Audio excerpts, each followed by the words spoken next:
Hey Virgo.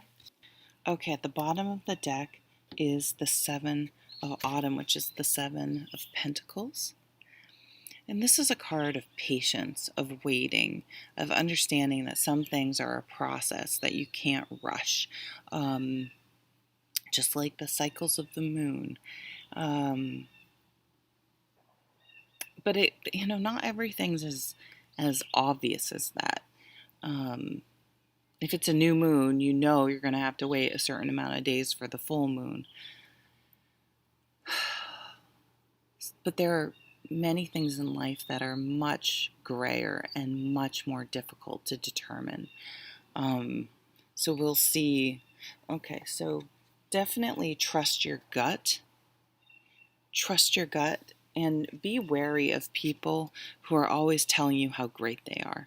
If people have to tell you how great they are and boast about themselves, that is a red flag for a very insecure person that's operating on a more primitive vibe. So they're going to be very reactionary, and very self-centered. So this priestess is asking you to check your gut. You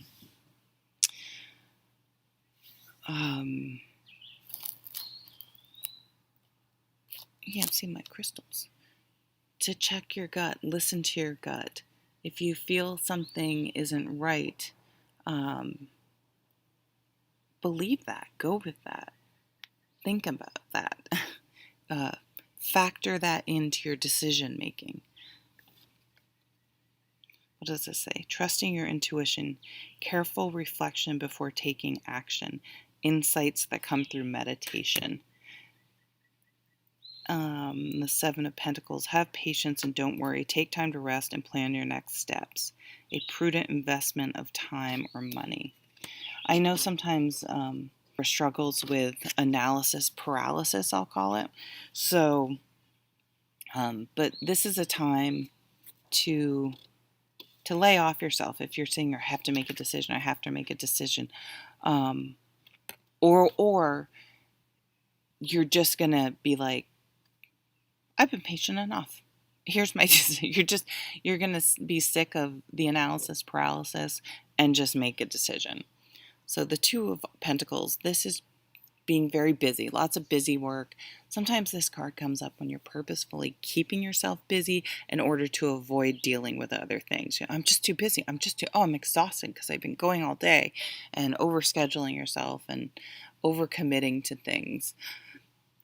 Or it can just be that you have kids and work and you're always just running around. That sort of stopped though. Not for everyone. For a lot of people, for some people, especially in the medical field, got way worse.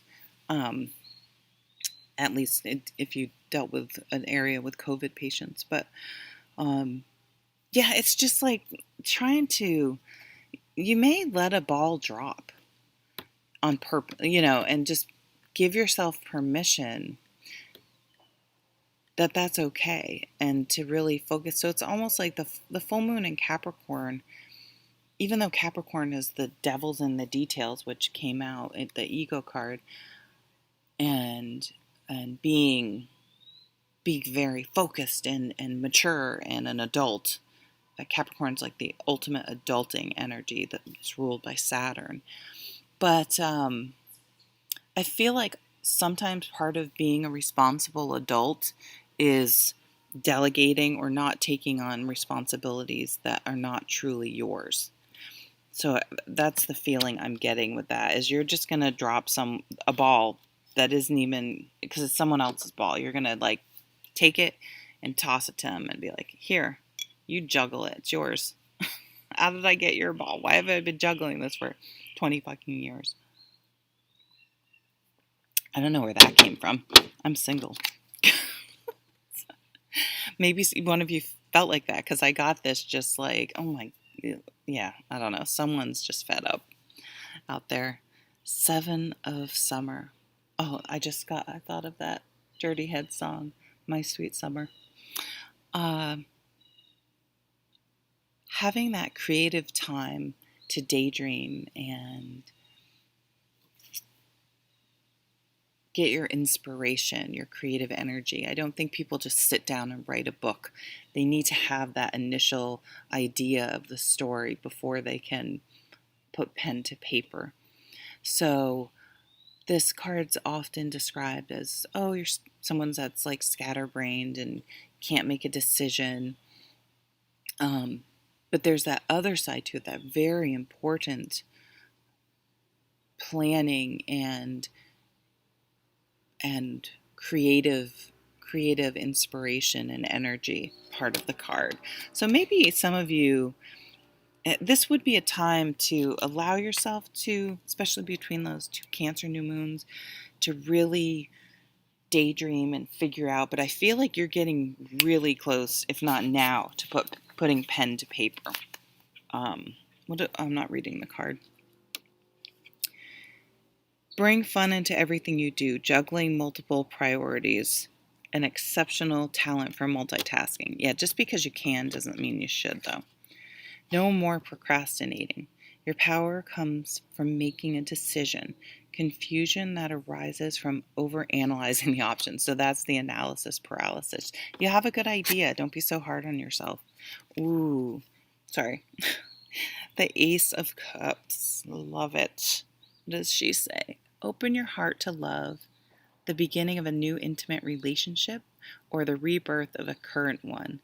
The awakening of psychic abilities and spiritual epiphanies. Yeah, because we have that high priestess, right? If you have a gut feeling, I almost said if you have a gut feeling, girl, which is not, I don't know, I'm from the north. That's just not something I would say, so I don't know if that connects with someone. Listen to your intuition, listen to your heart. What is insights that come through meditation? Maybe you are having some psychic, I could see that with the Seven of Cups, some psychic downloads or insight. And and it's like, whoa, I never really thought about being psychic before. Am I psychic? I totally feel like I know how things are going to play out.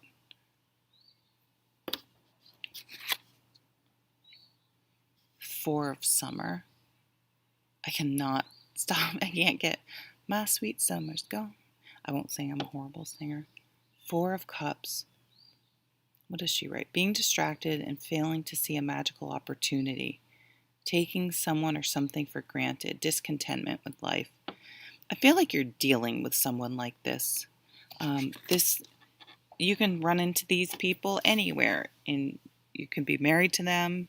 They could be a relative. They could be a friend. They could be a coworker. Ugh, I've worked with some coworkers like that. Just like brings the whole vibe of the office down because this one person is so finicky. It's the Princess and the Pea, right? Just they never want to do like. Yeah. Okay. So the office where the person like pretty much doesn't do anything because no one ever wants to involve them because it's so much easier just to do the work yourself than to have to go through this person. But of course they don't ever want to take on anything, but they've taken a few tasks and they own it, and they like you feel like you have to go through a gauntlet to be able to work with them because you have to for these couple of things. They're just like Paul Blarth Malcott. What was his name? Blart Malcott. Like, I mean, just so into one. It's a little different because he took pride in his job and did a good job. But the things that they own, though, they like I don't know. I can just see, I'm just laughing because I've worked with this type of person a couple of times. It seems like there's always one in every office and no one will do anything about it. They just, it's a sweet gig, I guess. I like to be busy at work personally. But it's, so if it's not something like that, um, yeah, I mean, someone could be like that around the house, like decide that they do a couple certain tasks, and this happened to me actually, and everything else is your responsibility somehow. Um, yeah, this is a person that when you're around them, it just sucks because they're just negative, you know, pessimistic. Oh, here's your card, Justice. It's the number 8 card in this deck. They do that. They go between the 8 and the 11 often. It can be switched with Strength in different decks. Take the time to review the details carefully. You will win in the end, fair and objective decisions. So if someone does have any legal action, this is positive. Maybe you're getting divorced from this sad mofo. Justice is balance, bringing things back into balance. And sometimes you have to take action in order to do that. Maybe you trusted your gut and looked into something and discovered infidelity, misuse of funds, spending money without telling the other person. But it could be something at work as well. Maybe, yeah, maybe you just have a feeling about a coworker or something, and you look into their work somehow, um, and it's not good, and then you kind of have to deal with that, which sucks. But um, it's your job to do the right thing, not to protect someone else. Hmm.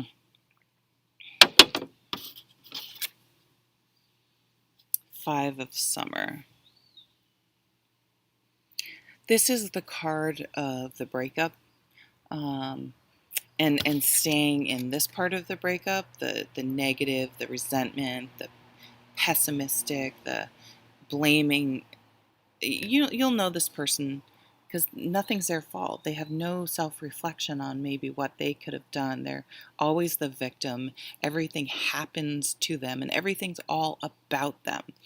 So, um, so great if you've gotten away from someone like that. I do feel like maybe here it does look like a divorce is finalized, and um, it goes in your favor, and then you have a new emotional beginning, and moving forward, your intuition. It was something about your intuition that brought all of this to a head. Like you knew something was up and you figured it out. So the 5 of Summer is, yes, there's a grieving process. And again, it was a different reading that we were talking about things being a process. No, that was the 7 of Pentacles.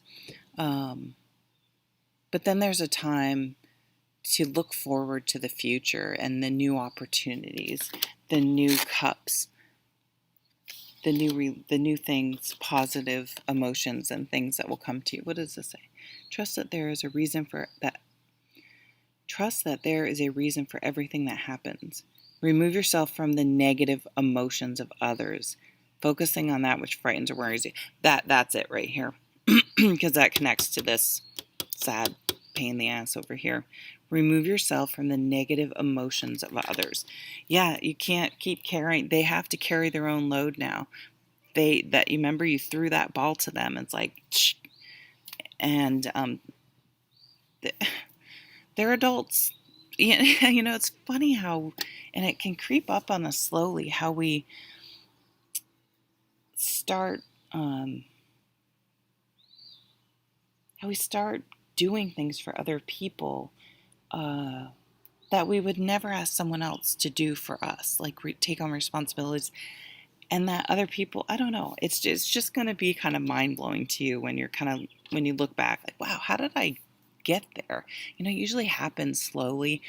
This is the type of person you walk on eggshells around, and or you just, their behavior is just like, what? That's like, things aren't adding up, and and um, and you dealt with it, and now there's this beautiful new beginning and this creativity, and you've either dropped their ball or threw it to them, and then they can choose to do whatever they want with it.